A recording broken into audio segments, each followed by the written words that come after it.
Bible विस्तार से।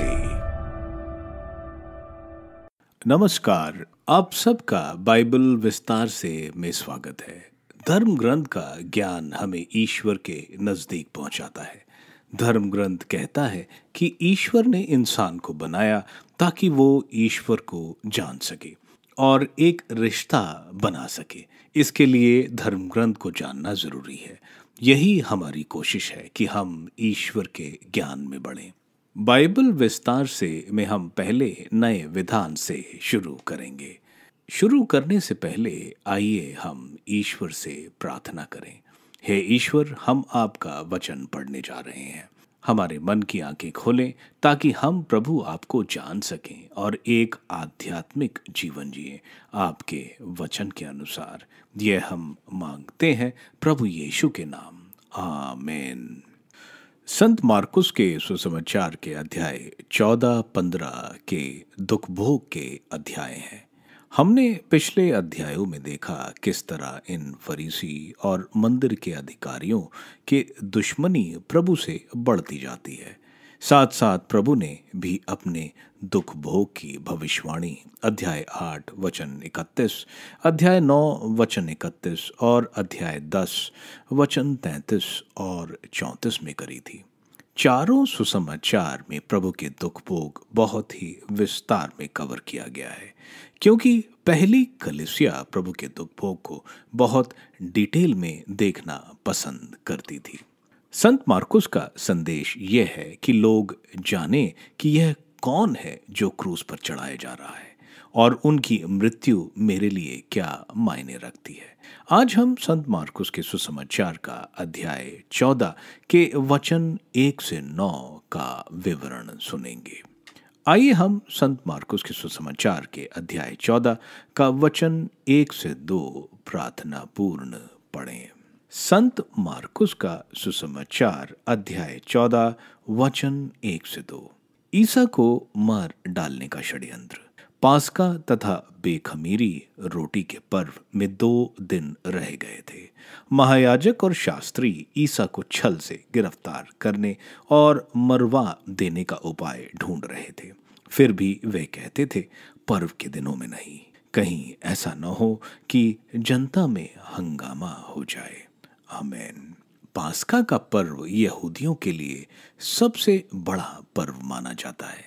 इस दिन ईश्वर ने इज़राइल को मिस्र के दास्तां से छुड़ाया था, जो कि निर्गमन ग्रंथ के अध्याय 12 में हम देखते हैं। यह पर्व निसान के महीने, जो मार्च या अप्रैल का महीना होता है, उसमें 14 तारीख को दोपहर में इज़राइल 1 साल का मेमना की बलि मंदिर में चढ़ाते हैं। सूर्यास्त के बाद ये इस मेमने को खाते हैं, जिसको सेडर मील भी कहते हैं। इसके साथ ये बेखमीरी रोटी भी खाते हैं, जो कि उनको मिस्र से इतने जल्दी में उनको भागने की याद दिलाता है कि वह उस आटे में खमीर भी नहीं मिला पाए। बेखमीरी रोटी का पर्व निसान के 15 तारीख यानी पास्का के अगले दिन से बेखमीरी रोटी का पर्व 7 दिन तक मनाया जाता है। इस दौरान इनके घरों में खमीर नहीं रख सकते। मंदिर के बनाने के बाद ये सारी बलि मंदिर में करते थे और लोग दूर दूर से बलि चढ़ाने पास्का के दौरान यरूशलेम आते थे। पास्का का त्योहार उनको एक उम्मीद भी देता था कि ईश्वर इन्हें मुक्ति दिलाएंगे। नए विधान की प्रभु द्वारा पीड़ा सहन, मृत्यु और पुनरुत्थान इस पास्का के रहस्य को पूर्ण करता है और मृत्यु और पाप से हमें मुक्ति दिलाता है। हम देखते हैं संत मार्कुस बहुत बारीकी से इस दुख भोग के हफ्ते को बता रहे हैं, क्योंकि पहले क्रिस्तीय इन दिनों को बहुत महत्व देते थे। यह मंगलवार और बुधवार का दिन है। यहाँ महायाजक और शास्त्री, ये मंदिर के धर्म सभा के चुने हुए पुरोहित और शास्त्री हैं। यह मुख्य पुरोहित, कप्तान जो मंदिर के पूजा विधि का जिम्मेवार है, और मंदिर के खजांची, ये सारे लोग बहुत धनी और ताकतवर थे। मंदिर के सामान्य पुरोहित इनसे इस वजह से दूरी रखते थे। प्रभु ने पहले ही भविष्यवाणी की थी, मंदिर के अधिकारी प्रभु को मृत्यु की सजा के लिए सौंपेंगे, जो प्रभु ने अध्याय 3 वचन 6, अध्याय 11 वचन 18 में और अध्याय 12 वचन 12 में बोला है। हम देखते हैं वही ये लोग पूरा करना चाहते हैं। वे प्रभु को छल से मराना चाहते हैं, वे प्रभु को छल से मरवाना चाहते हैं, क्योंकि वे प्रभु के समर्थकों का सामना नहीं करना चाहते। वे वैसे ही करना चाहते थे जैसा इन्होंने नबी यिर्मयाह के साथ किया था, जो यिर्मयाह के ग्रंथ के अध्याय 18 वचन 18 से 21 और अध्याय 20 वचन 10 में बताया गया है। लेकिन प्रभु को ये पास्का और बेखमीरी रोटी के त्योहार के दौरान नहीं मारना चाहते, क्योंकि इस दौरान यरूशलेम, जिसकी आबादी 30,000 होती थी, वो तकरीबन 3 लाख हो जाती थी, जो लोग बाहर से आते थे। इस वजह से ज्यादातर तीर्थयात्री तंबुओं में सोते थे और आसपास के गांवों में रहते थे। इनके देखरेख के लिए मंदिर के गार्ड की इस सब पर जिम्मेवारी होती थी। एक छोटी रोमन सेना की टुकड़ी भी एंटोनियो गैरिसन पर होती थी और पास्का के समय रोमन गवर्नर, जो सिजरिया में होता था, लेकिन पास्का के समय वो ज्यादा सैनिकों के साथ यरूशलेम में रहता था, ताकि किसी विद्रोह आदि पर समय पर काबू किया जा सके। ऐसे समय में जब भारी जनसभा यरूशलेम में होती थी, तो इनका राष्ट्र प्रेम की भावना भी जागृत करती थी। हम देखते हैं मुख्य पुरोहित के ना चाहते हुए भी प्रभु का क्रूस मरण पास्का के समय होता है, क्योंकि हर चीज ईश्वर की परफेक्ट योजना के अनुसार ही होता है। वचन 14 वचन 3 से 9, बेथनिया में भोज। जब ईसा बेथनिया में सिमोन कोढ़ी के यहाँ भोजन कर रहे थे, तो एक महिला संगमरमर के पात्र में असली जटामासी का बहुमूल्य इत्र लेकर आई। उसने पात्र तोड़कर ईसा के सिर पर इत्र उड़ेल दिया। इस पर कुछ लोग जुझलाकर एक दूसरे से बोले, इत्र का यह अपव्यय क्यों? यह इत्र 300 दिनार से अधिक में बिक सकता था और इसकी कीमत गरीबों में बांटी जा सकती थी। और वे उसे झिड़कते रहे। ईसा ने कहा, इसे छोड़ दो, इसे क्यों तंग करते हो?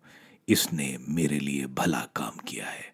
गरीब तो बराबर तुम लोगों के साथ रहेंगे, तुम जब चाहो उनका उपकार कर सकते हो, किंतु मैं हमेशा तुम्हारे साथ नहीं रहूंगा। यह जो कुछ कर सकती थी, इसने कर दिया। इसने दफन की तैयारी में पहले ही से मेरे शरीर पर इत्र लगाया। मैं तुम लोगों से यह कहता हूं, सारे संसार में जहां कहीं सुसमाचार का प्रचार किया जाएगा, वहां इसकी स्मृति में इसके इस कार्य की भी चर्चा होगी। आमीन। हम प्रभु को बेथनी में देखते हैं। बेथनी यरूशलेम से सिर्फ 3 किलोमीटर की दूरी पर है और यरूशलेम में तीर्थयात्रियों की भीड़ की वजह से लोग आसपास के गांवों में रुकते थे, जिसमें बेथनी भी था। बेथनी में मेरी और मार्था का घर था और उनके भाई लाजरुस, जिनको प्रभु ने पुनर्जीवित किया था। लाजरस की वो कब्र आज भी वहां है, जिसको संत एसेबियस ने 4th सदी में इसका विवरण किया है। यहाँ प्रभु सिमोन कोढ़ी के घर में थे। हमें मालूम है कोढ़ी लोगों के बीच में नहीं रह सकते। डेड सी स्क्रॉल जो 1947 में पाए गए थे, उस समय के बारे में जो दस्तावेज यहाँ पाए गए थे, वो बताते हैं कि कोढ़ी लोग सब लोगों से अलग 3 जगहों पर रहते थे। हमें मालूम है कोढ़ी किसी के साथ मिलजुल नहीं सकते, लेकिन प्रभु यहाँ उस सिमोन कोढ़ी के घर दावत खा रहे हैं, यानी प्रभु ने उसको ठीक किया होगा। उस समय लोग एक ही बार भोजन करते थे, मुख्यतः शाम के समय, लेकिन त्योहारों और शादियों के समय ये लोग मिलते थे और भोजन करते थे। यह लोग भोजन लेट कर खाते थे, यानी अपने बाएं हाथ से अपने सर को टेकते थे और दाएं हाथ से भोजन करते थे। प्रभु को भी हम यहाँ ऐसे ही भोजन करता देखते हैं। यहाँ हम देखते हैं संत मार्कुस एक सैंडविच की तरह, जहाँ पहले हमने मंदिर के याजक प्रभु को मरवाना चाहते हैं और आगे प्रभु के अपना शिष्य यूदास इस्करियोट प्रभु को पकड़वाना चाहेगा। इन सब के बीच में हम एक स्त्री का प्रभु के प्रति आदर और प्रेम देखते हैं, जो एक सच्चे शिष्य की निशानी है। हम देखते हैं एक स्त्री का उस दावत में आना। उस जमाने में स्त्रियों पुरुषों के समूह से दूर रहती थीं, खाने के समय खाना परोसती थीं और किसी चीज के लिए ये नहीं आती थीं। यहाँ हम उस स्त्री को देखते हैं जो हमें मालूम है लाजरस की बहन मेरी है, जिसको प्रभु ने पुनर्जीवित किया था। यह संत योहन के सुसमाचार के अध्याय 12 वचन 2 से 3 में बताया गया है। यह स्त्री एक संगमरमर का पात्र जिसमें कीमती इत्र रखा जाता है उसको लेकर आती है। इस तरह के संगमरमर के पात्र उस जमाने में मिस्र में बनते थे। इस संगमरमर के पात्र के अंदर बहुत ही कीमती इत्र था, जो स्पाइकनाड जटामासी से बना इत्र था। स्पाइकनाड का इत्र भारत में बनता था और यह बूटा हिमालय में होते थे और इसका इत्र बहुत कीमती होता था। इसकी कीमत पूरे साल के वेतन के बराबर था, जो यहाँ बताया गया है 300 दिनारियस। एक दिनारियस एक दिन का वेतन होता था। हमने देखा था अध्याय 6 वचन 37 में कि 200 दिनारियस में 5000 लोगों का भोजन खरीद सकते थे। तो यह कीमती इत्र इस स्त्री की सबसे कीमती धरोहर होगी, शायद परिवार की विरासत भी हो सकती है। हम यहाँ देखते हैं वो स्त्री बिना किसी से डरे और झिझक के इस कीमती संगमरमर के पात्र को तोड़ देती है और पूरा इत्र प्रभु के सर पर उड़ेल देती है।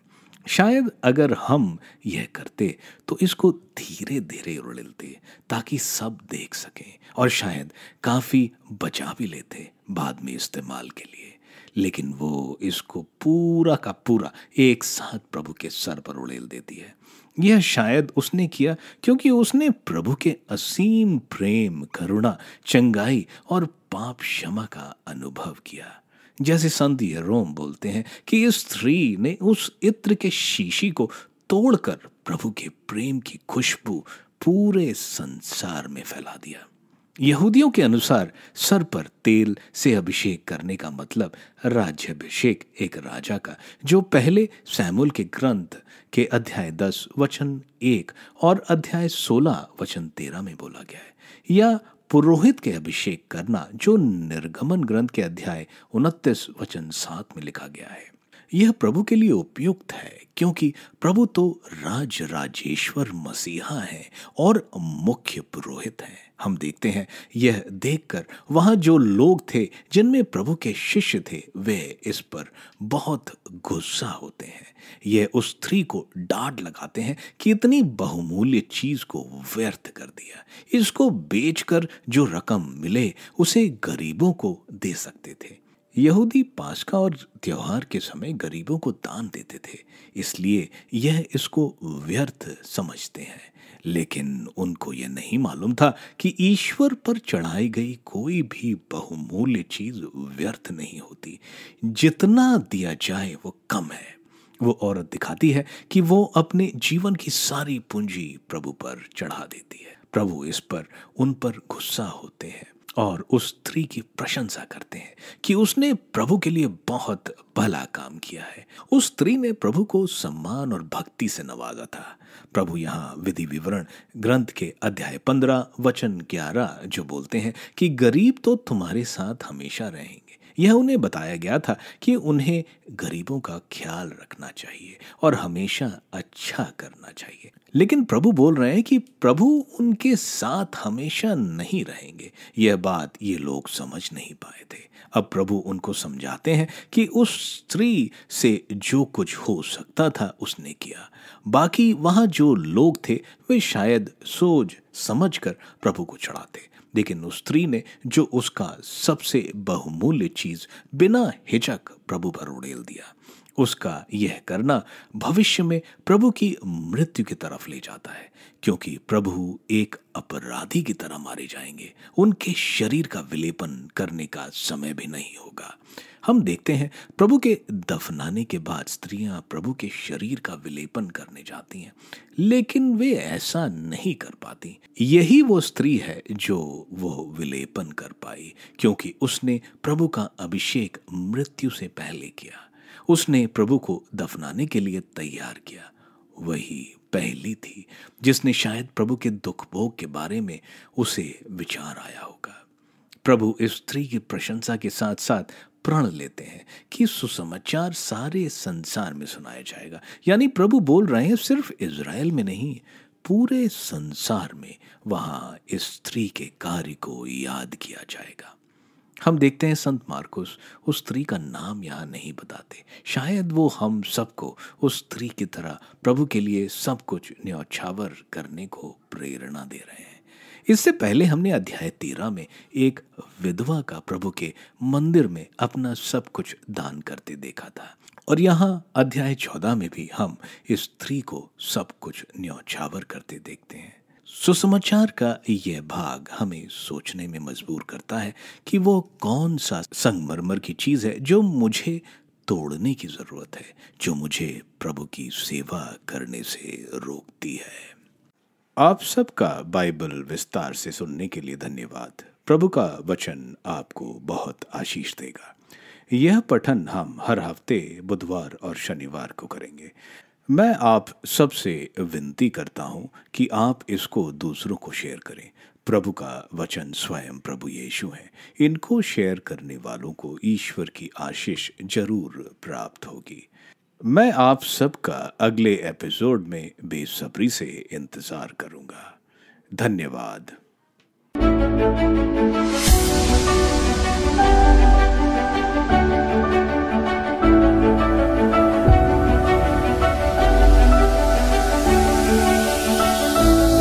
बाइबल विस्तार से।